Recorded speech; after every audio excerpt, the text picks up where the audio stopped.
Well, forget the 130-foot Christ the Redeemer statue in Rio de Janeiro, Brazil.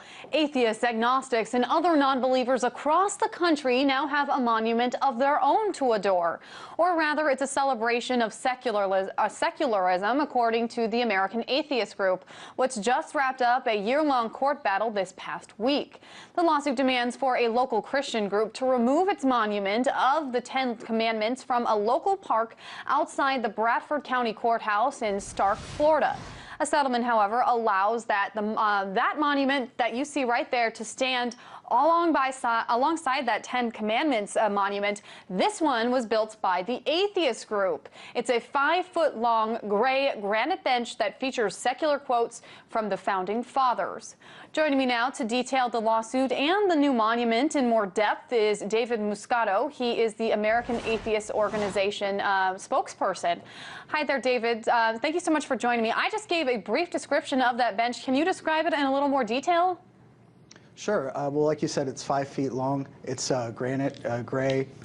We wanted something that was functional, that had utility, as opposed to the 10 Commandments monument, which just sits there that you look at. It has a pillar in the back with our logo on the top, which is the symbol for atheism. And like you said, quotes from the founders of this country, a quote from Madalyn Murray O'Hair, and also an excerpt from the Treaty of Tripoli, which was the first treaty of the United States that says the United States was not founded on Christianity.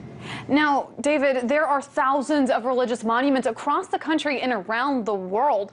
Why was this one of the 10 Commandments too much to bear, enough so to make you bring up a lawsuit? Well, one of our members initiated this. Basically, our position is just that the 10 Commandments does not belong on public property. It's a overtly religious symbol, and it has no place in government land.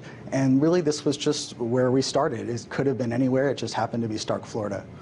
Now, on the other hand, as I understand it, you have a kind of anti-10 Commandments list on yours, which says the possible punishments for things you could suffer if you broke the 10 Commandments. And that is, in fact, getting a lot of criticism from other atheist groups and what have you. Can you talk about why they are annoyed that you brought up the 10 Commandments at all in your monument and your group's response to those other atheists?